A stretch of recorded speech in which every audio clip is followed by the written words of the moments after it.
শেখ হাসিনা এখন গিয়ে খুনের নেশায় মাতাল হয়ে নরেন্দ্র মোদীর সাথে আখড়া করেছে। যদি সেখান থেকে বসে বাংলাদেশের স্বাধীনতার উপর কোন হস্তক্ষেপ করার চেষ্টা করা হয়, তাহলে বাংলাদেশের মাটিতে ভারতীয় দূতাবাস। অন্তর্বর্তীকালীন সরকারকে একটি ঐতিহাসিক সিদ্ধান্ত গ্রহণ করবার জন্য ধন্যবাদ জানাই। তারা বলেছেন নাকের ডগায় শত শত শহীদের লাশের গন্ধে পার হয়ে 50 বছরের সেই পুরনো কোন নিহত ব্যক্তির জন্য জাতীয় শোক দিবস পালন করার কোনো অর্থ হয় না। এজন্য 15ই আগস্ট শোক দিবস বাতিল ঘোষণা করে একটি ঐতিহাসিক সিদ্ধান্ত গ্রহণ করেছে। এজন্য আমি অন্তর্বর্তীকালীন সরকারকে ধন্যবাদ জানাই। আরেকটি বিষয় আমি দেশবাসীকে সতর্ক করতে চাই, হেফাজতে ইসলামের নেতা কর্মীদেরকে সতর্ক করতে চাই। ইতিমধ্যে আপনারা বিভিন্ন যোগাযোগ মাধ্যম, সামাজিক যোগাযোগ মাধ্যমে দেখেছেন পরাজিত শক্তির ফ্যাসিবাদী নেত্রী জালিম শাহী শেখ হাসিনা নরেন্দ্র মোদীর ঘরে বসে বাংলাদেশের অভ্যন্তরে 15ই আগস্টকে কেন্দ্র করে বিশৃঙ্খলা সৃষ্টি করবার জন্য তিনি উস্কানি দিচ্ছেন। বলতে চাই, আওয়ামী লীগের, যুবলীগের, ছাত্রলীগের যারা বিগত 15 বছর পর্যন্ত হাতুড়ি লীগের ভূমিকা পালন করেছেন, মনে রাখবেন এখন বাংলাদেশ আর সেই 16 বছরের ফ্যাসিবাদী পরাধীন বাংলাদেশ নয়। এই বাংলাদেশ আজ স্বাধীন বাংলাদেশ। ছাত্র জনতার এক সাগর রক্তের বিনিময়ে অর্জিত এই স্বাধীন বাংলাদেশে যদি 15ই আগস্টকে কেন্দ্র করে কোন নৈরাজ্য সৃষ্টির পায়তারা করা হয়, সারা বাংলাদেশে তাদেরকে প্রতিরোধ করা হবে, প্রতিরোধ করা হবে।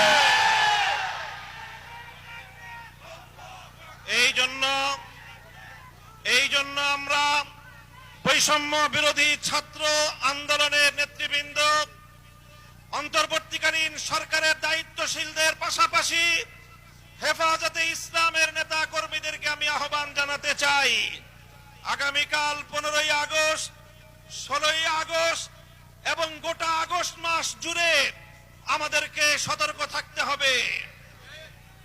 কারণ মনে রাখবেন, আওয়ামী লীগের রাজনীতি হলো প্রতিহিংসার রাজনীতি। 1975 সালে 3.5 বছরের অপশাসনের যুগে শেখ মুজিবুর রহমান সাহেব নির্বিচারে এদেশের 30,000 যুবককে হত্যা করেছিল। এদেশের বাকশাল কায়েম করার মধ্য দিয়ে মানুষের সকল অধিকারগুলো তিনি হরণ করেছিলেন। অধিকার হারা মানুষ তখন তারা ক্ষুব্ধ হয়ে ধানমন্ডির 32 নম্বর বাড়িতে অভ্যুত্থান পরিচালনা করেছিল। তখন এই শেখ হাসিনা ঘোষণা দিয়েছিল যে জাতি তার বাবাকে হত্যা করেছে তিনি সেই জাতির কাছ থেকে প্রতিশোধ গ্রহণ করবেন। বিগত 45 বছর ধরে শেখ হাসিনা প্রতিশোধের রাজনীতি করেছেন, প্রতিশোধ নিয়েছেন আমার বাংলার তাওহীদি জনতার বিরুদ্ধে, প্রতিশোধ নিয়েছেন বাংলার স্বাধীনতাকামী মুক্তিকামী জনতার বিরুদ্ধে, প্রতিশোধ নিয়েছেন বাংলাদেশের ছাত্র জনতার বিরুদ্ধে, প্রতিশোধ নিয়েছেন এদেশের হেফাজতে ইসলামের লক্ষ লক্ষ নিরপরাধ মানুষের বিরুদ্ধে। তিনি একজন খুনির নেশায় মাতাল, খুনের নেশায় মাতাল। আপনারা লক্ষ্য করে থাকবেন, যারা মাতাল হয়, মদখোর হয়, তারা সারাদিন যে যেখানে থাকে, দিন শেষে রাতের বেলায় সব মাতালগুলো একসাথে হয়ে মদ্যপান করে মাতলামি করে। বর্তমান পৃথিবীতে বড় বড় খুনের নেশায় মাতাল আছে। 1 নম্বর বেনিয়ামিন নেতানিয়াহু, 2 নম্বর ভারতের গুজরাটের কসাই নরেন্দ্র মোদী, 3 নম্বর বাংলাদেশের বিদায়ী ফ্যাসিবাদী শেখ হাসিনা। এই শেখ হাসিনা এখন গিয়ে খুনের নেশায় মাতাল হয়ে নরেন্দ্র মোদীর সাথে আখড়া করেছে। যদি সেখান থেকে বসে বাংলাদেশের স্বাধীনতার উপর কোনো হস্তক্ষেপ করার চেষ্টা করা হয়, তাহলে বাংলাদেশের মাটিতে ভারতীয় দূতাবাস থাকতে পারবে না।